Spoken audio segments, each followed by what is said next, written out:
Hoy en Ganar la Red nos visita un invitado muy especial, Fernando Morientes, campeón de 3 Champions con el Madrid, ahora comentarista de partidos pero sobre todo, un apasionado del pádel, un artista metiendo goles. Veremos cómo se le da meter bolas. Eso sí, acuérdate que te lo digo siempre, suscríbete, dale like y deja tu comentario, y prepárate porque arranca el espectáculo.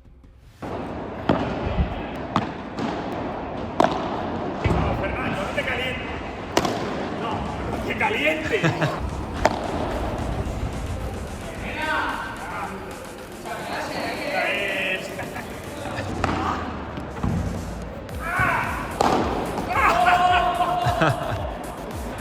No voy a ganar, pero voy a ganar a mi modo. Más gol.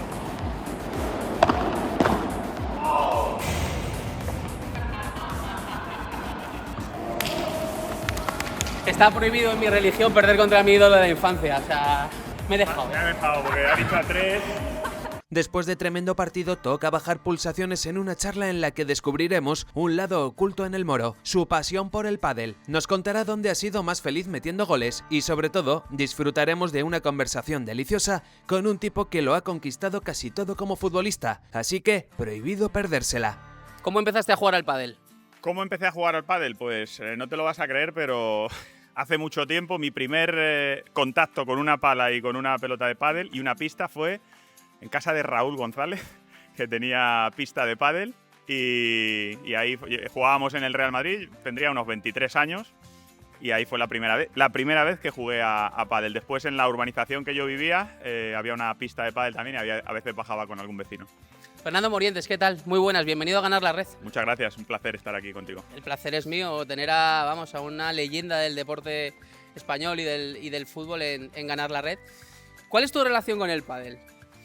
Bueno, ahora un poco más que antes, evidentemente. Siempre le he tenido un poquito de miedo cuando jugaba al fútbol, sobre todo porque es un deporte, no voy a decir muy lesivo, entre comillas, pero es muy de arrancadas, de espacios cortos, de frenadas.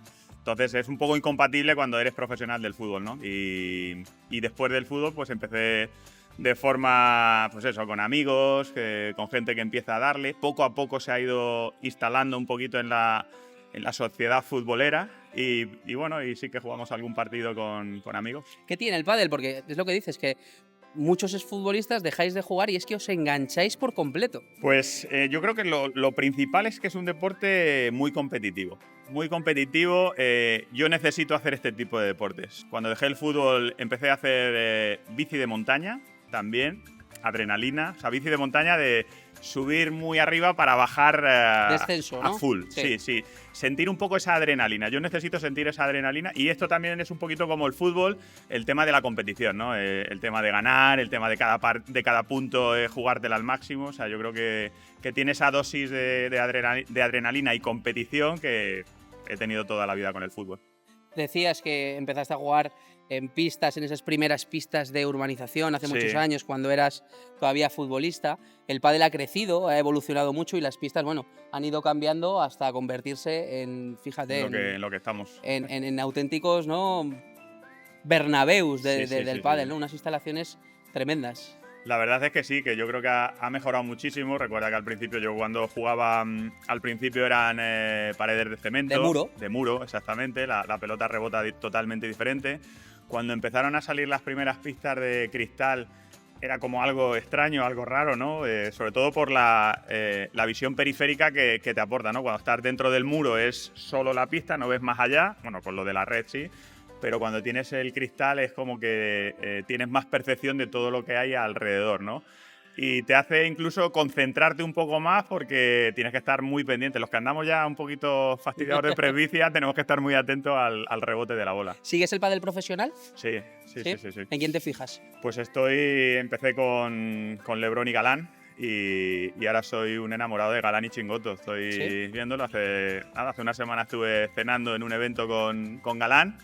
Mi hijo es un forofo también de pádel y él es el que me va avisando: papá, están en Kuwait, papá, están en Roma, papá. Y entonces bajo con él al salón y si podemos vemos los partidos. ¿Crees que el pádel está en un momento en el que puede crecer a nivel audiovisual, a nivel de seguimiento? Ya es el segundo deporte más practicado en España después del fútbol.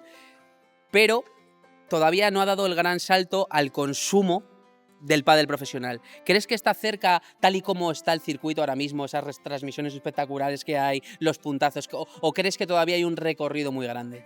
Yo creo que hay recorrido todavía.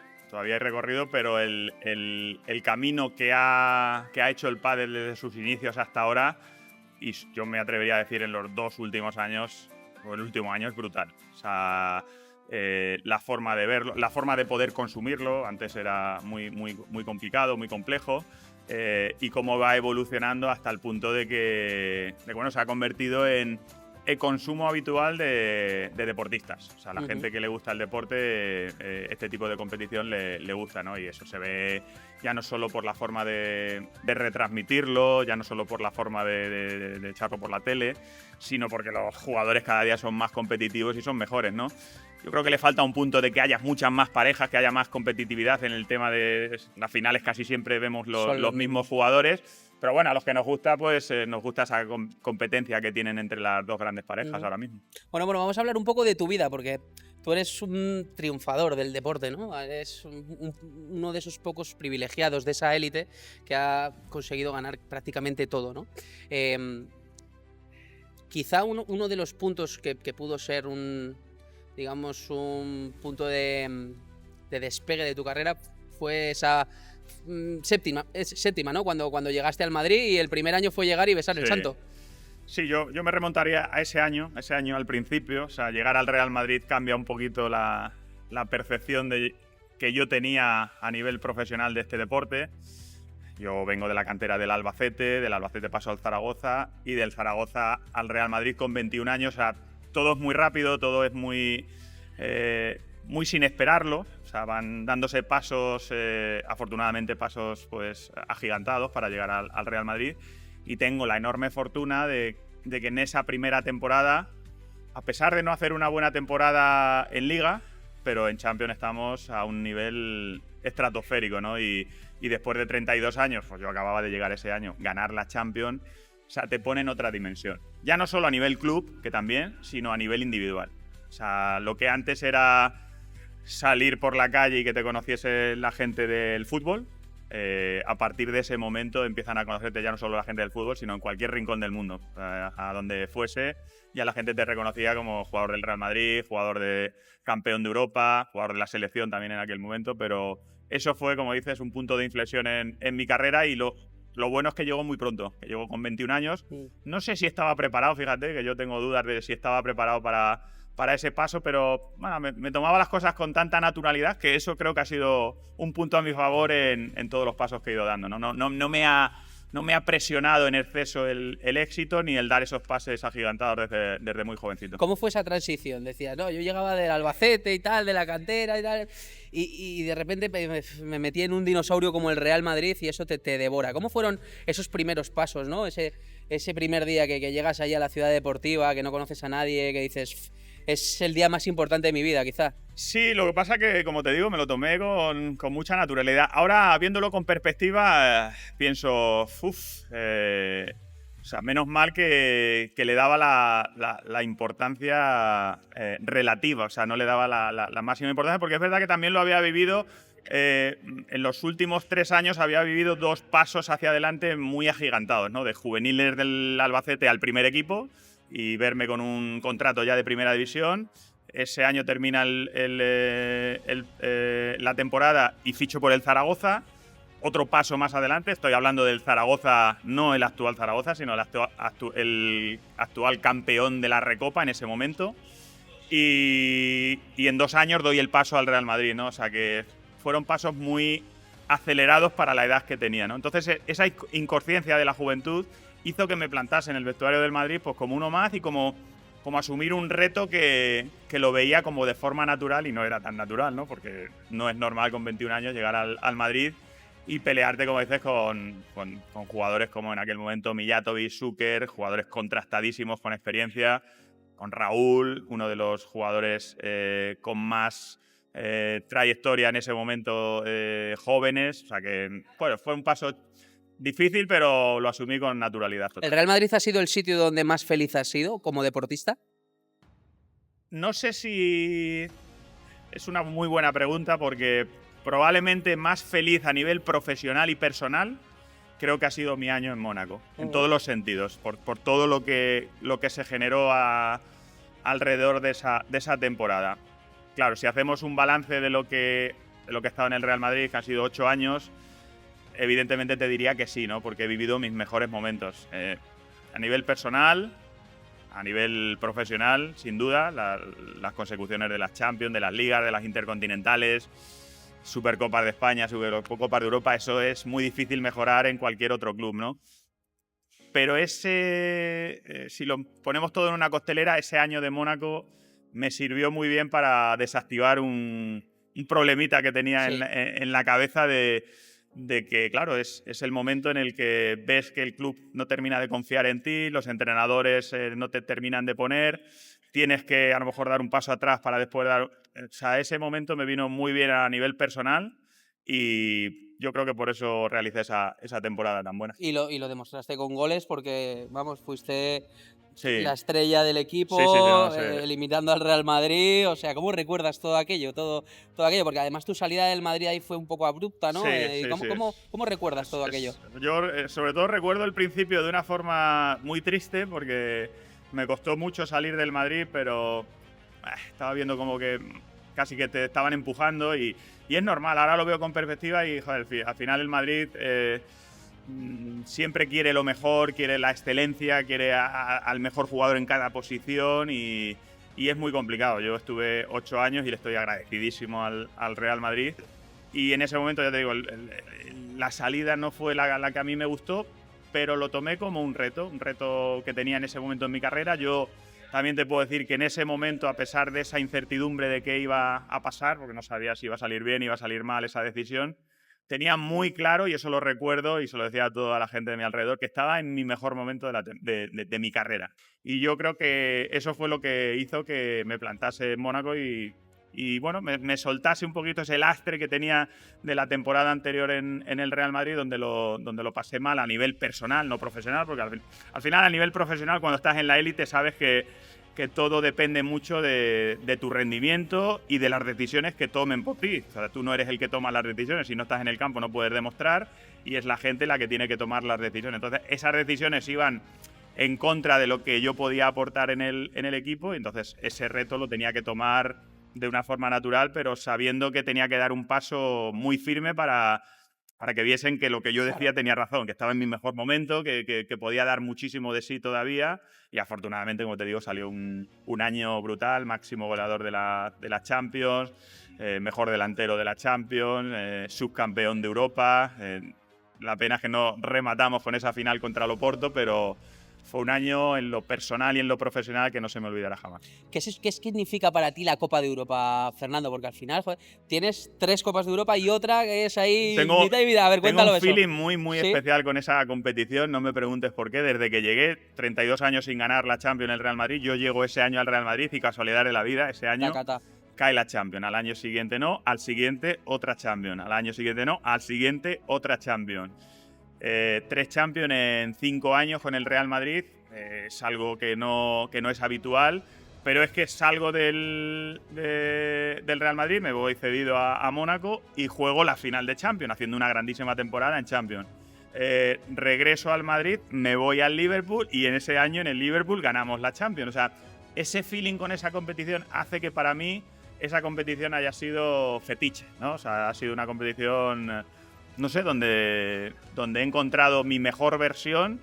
Esa adrenalina siempre me ha venido muy bien. He competido y he rendido y he encontrado mi mejor versión cuando ha habido adrenalina por medio, cuando ha habido clasificación, cuando ha habido algo que estás a punto de o irte al abismo o entrar en la gloria, ¿no? Y eso es importantísimo. Tu época del Madrid coincidió un poco con esa llegada, ¿no? Con ese boom de los galácticos y con todo esto. ¿Cómo era compartir vestuario con toda aquella gente? Ese ruido mediático que se generaba alrededor vuestro. Bueno, no había por entonces redes sociales, pero había mucho ruido mediático. Sí, ahí empezó el ruido mediático, empezó yo creo que ahí. Afortunadamente no existía todavía el teléfono como sí, las redes sociales, pero sí había un boom mediático que nosotros lo percibíamos. A veces no era bueno para dentro del vestuario, ¿no? Porque al final en un vestuario como el Real Madrid pues se generan muchos egos y el tema de la palabra galáctico pues hace como una criba entre los buenos y los menos buenos, ¿no? Entonces ahí se pueden generar situaciones difíciles en el día a día de la convivencia. No fue así, o sea, curiosamente ese vestuario era un vestuario muy sano y afortunadamente, y tengo que decirlo bien alto, esos llamados galácticos sobre todo eran grandes personas. O sea, al principio eres un poco reticente, ¿no? Cuando te viene un Zidane, cuando te viene un Figo, cuando tienes al lado a un Roberto Carlos, a un Raúl. Después conoces a la persona y ves que todo cambia, ¿no? Que es todo lo que se genera alrededor de ellos es una cosa y el día a día es otra totalmente distinta, por lo menos eso es lo que yo percibí en los años que estuve con ellos. Y a nivel entrenadores, ¿quién ha sido el entrenador o los entrenadores que han marcado un poco tu carrera, de los que recuerdas con cariño, por alguna anécdota, alguna enseñanza, alguna forma de entrenar? Cada vez que me hacen esta pregunta siempre tengo que meter a Benito Floro, porque yo siempre digo, yo veo ahora mucho fútbol formativo y veo grandes talentos, pero ese talento no sirve de nada si no hay alguien que coja y te dé la oportunidad. No que te dé una oportunidad, no. Que te dé varias oportunidades y que tú en esas oportunidades demuestres que ese talento vale para el fútbol profesional. Entonces, esa figura en mi carrera es Benito Floro. Y después de Benito Floro, he tenido grandes entrenadores que en Zaragoza, Víctor Fernández, también confió en mí. Recuerdo una charla con él nada más llegar, que me cogió y me dice, ¿estás preparado para el reto? Sí, era el fichaje más caro español del momento, ¿no? Era como, sí, estoy preparado y de hecho vengo porque quiero asumir este reto, soy jovencito, pero de momento te voy a dar el número 9. Hostia, palabras mayores. Cuidado, El número 9 de Juan Eduardo Schneider. Eso no se me olvida porque fue como un clic en mi cabeza decir, esto es confianza, ¿no? O sea, no me vas a dar el 15, no me vas a dar el 25, me vas a dar el número 9, tener el 9 con Morientes del Real Zaragoza, actual campeón de la Recopa, era un peso importante. Pero bueno, lo asumí con naturalidad. Vicente del Bosque es esa persona especial, yo creo que en la carrera de cualquiera de los jugadores que tenga. Juegues más, juegues menos, pero esa naturalidad con que le da las cosas, esa forma de llevar los grupos, eso no… Ese paternalismo. Ese paternalismo no es fácil. Y en un vestuario como el Real Madrid, yo creo que hasta es incluso bueno. De todos los que he tenido, si tengo que quedarme con uno que he tenido un feeling especial en lo profesional y en lo personal, y que ha sacado la mejor versión de mí, es el actual seleccionador francés, que es Didier Deschamps. Lo tuve en Mónaco, luego en Marsella, en mi último año como profesional. Y es esa conexión especial. Es cuando ves que alguien está sacando lo mejor de ti. O sea, amas a esa persona. O sea, sacar lo que ni tú mismo crees que puedes sacar de ti, eso es muy difícil. Y cuando alguien lo hace y te convence y te da una charla y te coge y tú eres el líder y te va comiendo la cabeza de tal manera que tu nivel profesional sube. Y es una de las grandes experiencias que me ha dejado el fútbol, ¿no? De cómo un entrenador que ha sido jugador, que sabe todo lo que está pasando profesionalmente y personalmente, un jugador, y sabía perfectamente el momento que yo estaba viviendo con la salida que hemos hablado del Real Madrid, cómo sacó el mejor Morientes, la mejor versión de futbolista y profesional. Y él sacó una versión totalmente diferente que ni yo sabía que estaba ahí dentro. Raúl es otro de tus grandes amigos, ¿no?, que te ha dejado del fútbol. ¿Cómo empieza y esa relación y sobre todo cómo se consolida esa confianza con él de amistad? Pues mira, es muy sencillo. Yo conozco a Raúl, tendríamos 19 años, Mundial Sub-20 en Qatar, y en la concentración se generó buen rollo, de eso que tienes feeling con alguien, es delantero, pero conectas, hay algo, hay una química especial, hay temas de conversación parecidos, feeling. ¿Qué es el punto de inflexión que hace que esa relación se estreche? Las parejas. Nos vamos al Mundial de Francia, tenemos un par de días libres, conectan también, comparten habitación. Y a partir de ahí pues empezamos a quedar, empezamos a compartir momentos. Están en los mejores momentos probablemente personales, en los nacimientos de mi hijo. No te estoy hablando de que están por teléfono, no. Están allí en la habitación, o sea, mientras la familia todavía tenía que venir porque estaba fuera, ellos compartían momentos con nosotros. O sea, esa relación se afianza mucho ahí. yo la catalogo de esas amistades buenas, a esas amistades sanas, esas amistades que te deja el fútbol y que hay que ir alimentando poco a poco con este tipo de momentos. Fernando, por ir terminando ya, desde muy jovencito decidiste colaborar con los medios de comunicación. En un momento Me engañaron. en el que no era muy habitual. ¿Cómo te engañó Lama para comentar esa final de Champions con el Liverpool? A ver, cuéntame. Pues yo creo que esa fue mi primera experiencia, fíjate, porque yo todavía era jugador del Liverpool. Yo había ido con el equipo reserva, o sea, no estaba con el equipo con la convocatoria oficial de la Champions, sino que fuimos en otro avión. Entonces nosotros teníamos que ver el partido en la grada y lo veíamos en una zona un poco baja.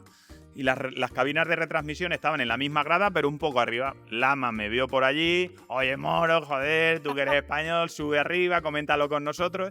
Y yo recuerdo en ese momento digo, si lo veo con esto, los ingleses, yo no hablaba inglés, no había nadie porque estaban todos convocados, pues Xavi Alonso, Luis García, todos estaban convocados con el equipo. Y digo, bueno, pues me voy arriba a la cabina de retransmisión, que incluso se ve mejor. Y digo, bueno, me preguntarán dos tonterías y contesto y ya está, como si fuese una entrevista, ¿no? Sí.